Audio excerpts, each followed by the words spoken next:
کہ انکار کا فتنہ کہاں سے شروع ہوا بتاؤ؟ عقل کو نقل پر مقدم کرنے کی وجہ سے ایک فرقہ معتزلہ کے نام سے پیدا ہوا دوسری صدی ہجری کے شروع میں.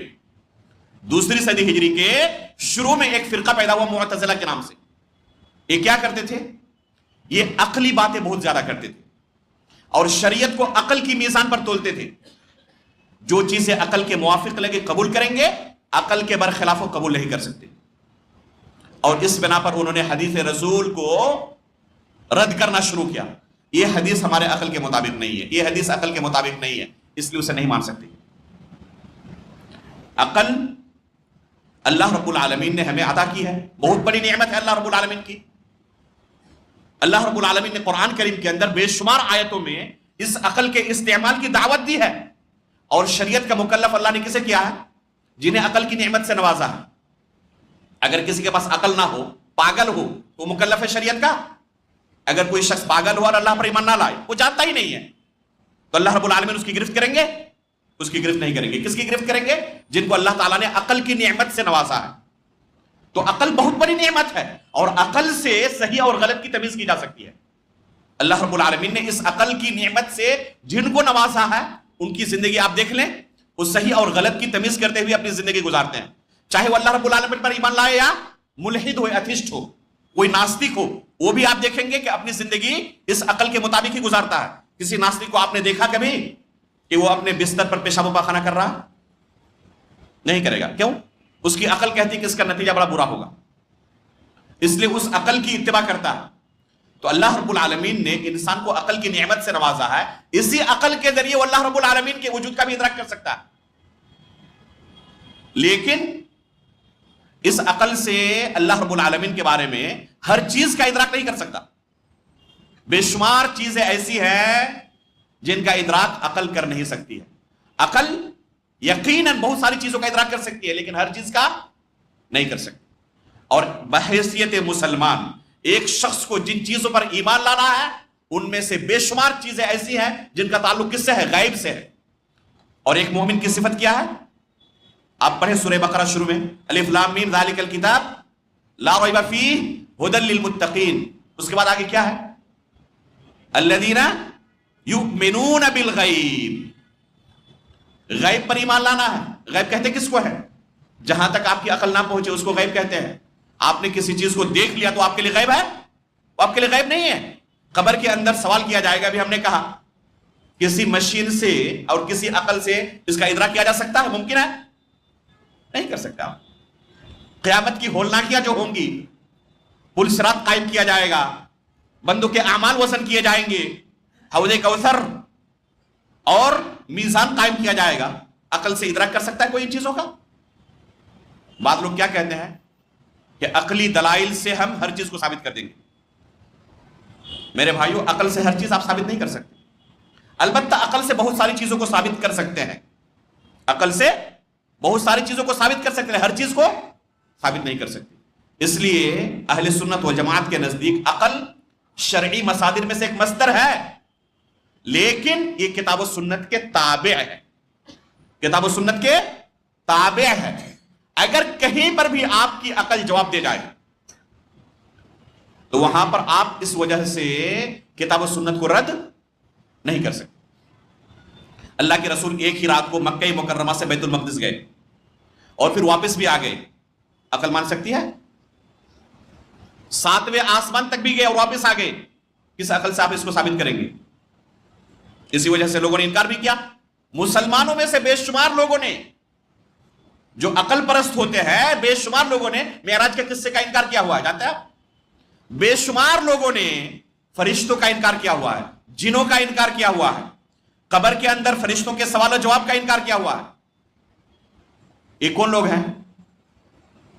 جو عقل سے ہر چیز کو تولتے ہیں اور عقل کو وحی پر مقدم رکھتے ہیں. لاجک سے ثابت ہو تو مانیں گے ہم. کچھ لوگ کہتے ہیں نا، تو ایسے لوگوں کا نتیجہ آخر میں کیا ہوتا ہے؟ بے شمار شریعت کے مسلمہ عقائد کا وہ انکار کر بیٹھتے ہیں. اور ایسے لوگوں کی تاریخ آپ پڑھ لیں، بڑی دلخراش تاریخ ہے.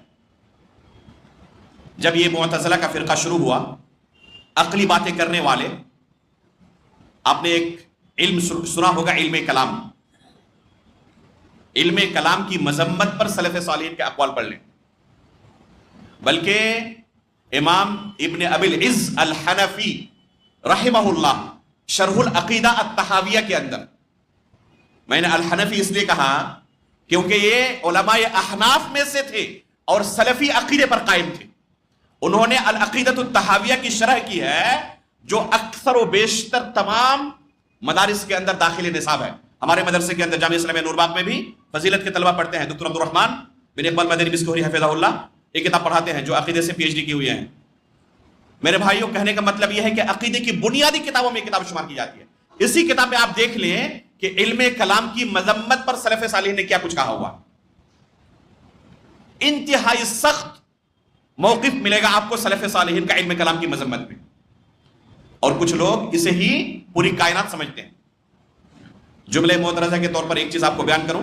ابھی 2 دن پہلے جو مناظرہ ہوا، مناظرے کے بعد مفتی صاحب کا اپنے استاد مفتی یاسر ندیم کے ساتھ ایک پوڈ کاسٹ ہوا. اس میں پوچھ رہے ہیں مفتی یاسر صاحب ان کو کہ علم کلام کا آپ کو کتنا فائدہ ملا اس مناظرے میں. مناظرے کے بعد پوچھ رہے ہیں تو جواب میں مفتی صاحب کیا کہہ رہے ہیں کہ اصل تو علم کلام ہی پورا تھا. اچھا، یہ بتائیں کہ اس میں علم کلام کا کتنا رول رہا آپ کی ڈیبیٹ میں، آپ کے لیے؟ پورا علم کلام ہی تھا. اور کیا خود کہہ رہے ہیں کہ پورا تو علم کلام ہی تھا مناظرے میں، اسی کے سہارے سے تو پورا یہ مناظرہ ہم نے کیا ہے. آپ سلف کی تفسیر اٹھا کر دیکھ لیں. میں نے کہا ایک ایسے مصدر کا نام جو علماء احناف کے نزدیک بھی انتہائی معتبر اور موقر کتاب ہے کہ اس میں علم کلام کے بارے میں سلف صالحین کا کیا موقف ہے. اس زمانے میں یہ عقلی باتیں کرنے والے اور لاجک سے دوسروں کو زیر کرنا ایک رواج اور فیشن بنا ہوا تھا، اور لگے رہتے تھے لوگوں کے ساتھ مناظرہ کرنے کے لیے. یہ کن کا یہ تھا، طریقہ تھا، عقلی باتیں پیش کرنا اور اس طرح لاجک سے دوسروں کو قائل کرنا اور مناظرے میں مشغول رہنا.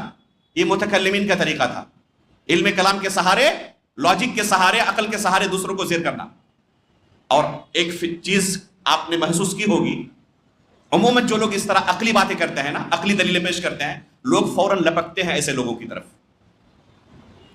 کوئی بھی شخص کسی دوسرے کو حاضر جوابی سے، عقلی جواب سے، لاجک سے زیر کر دے، بڑی ان کو واہ واہی ملتی ہے، تالیاں بہت پڑتی ہیں ایسے لوگوں کے عقلی جوابوں پر. لیکن عقل اللہ رب العالمین کی مخلوقات میں سے ایک مخلوق ہے. جیسے آنکھ اللہ نے آپ کو دی ہے کس کام کے لیے؟ دیکھنے کے لیے. کتنی دور تک دیکھ سکتے ہیں آپ؟ ایک محدود دائرے تک نہ دیکھ سکتے ہیں. یہاں سے دلی دیکھ سکتے ہیں آپ؟ نہیں دیکھ پائیں گے. کان کو اللہ نے کس لیے دیا ہے؟ سننے کے لیے. کہاں تک سن سکتے ہیں آپ؟ 1 کلومیٹر کوئی دور گفتگو کر رہا ہو، سن پائیں گے آپ؟ نہیں سن پائیں گے. ایک محدود دائرے میں آپ سن سکتے ہیں. اسی طرح عقل بھی اللہ نے دی ہے سوچنے کے لیے. کہاں تک آپ سوچ پائیں گے؟ ایک محدود دائرے تک سوچ پائیں گے، اس سے آگے آپ سوچ ہی نہیں سکتے. اس سے آگے آپ سوچ ہی نہیں سکتے، ممکن ہی نہیں ہے. گزشتہ 2 سال پہلے چندریان 3 پر ہندوستان کے سائنسدانوں نے، چندریان 3 کا جو آپریشن تھا کامیاب ہوا، اور چاند کے قطب جنوبی پر، ساؤتھ پول پر ہندوستان کے سائنسدانوں نے سافٹ لینڈنگ کی. خبر جانتے ہوں گے آپ لوگ. پوری دنیا نے تعریف کی ہندوستانی سائنسدانوں کی، اور بیک زبان کہا کہ ہندوستان پہلا ملک بنا جنہوں نے چاند کے قطب جنوبی پر سافٹ لینڈنگ کی ہے. اس کا مطلب کیا کہ اس سے 1 دن پہلے تک اس جگہ پر کیا کچھ ہے کسی نے دیکھا نہیں تھا. جب سے دنیا بنی ہے کسی نے دیکھا نہیں تھا. یہ تسلیم کر رہے ہیں نا؟ اب آپ بتائیں کہ ایک مخلوق ہے چھوٹی سی اللہ رب العالمین کی، اس مخلوق تک اس عقل کے ذریعے آپ رسائی کر سکتے کہ وہاں پہ کیا کچھ ہے؟ جب ایک مخلوق تک آپ رسائی نہیں کر سکتے تو اس آسمان کے اوپر دوسرے آسمان میں کیا کچھ ہے؟ کوئی کہہ سکتا ہے؟ 7ویں آسمان کے اوپر اللہ کا عرش ہے، عقل سے آپ اس کا ادراک کر سکتے ہیں؟ اللہ رب العالمین عرش کے اوپر ہے، ادراک کر سکتے ہیں؟ عقل سے ان چیزوں کا ادراک نہیں کر سکتے. اس لیے آپ دیکھیں گے جو یہ عقل کا استعمال کرنے والے ہیں نا، اور عقل سے ہی دوسروں کو کیا کرتے ہیں؟ ڈیبیٹ کرتے ہیں، مناظرہ کرتے ہیں، زیر کرنے کی کوشش کرتے ہیں. جہاں پر ان کی عقل جواب دے جائے ان چیزوں کا انکار کر دیتے ہیں. جن چیزوں کو عقل سے ثابت نہیں کر پائیں گے کیا کرتے ہیں؟ وہاں پر سرے سے انکار کر دو، چھٹی. یہ شروع زمانے سے رہا ہے. اسی وجہ سے انہوں نے اللہ رب العالمین کی صفات کا انکار کیا. اللہ رب العالمین کی صفات کا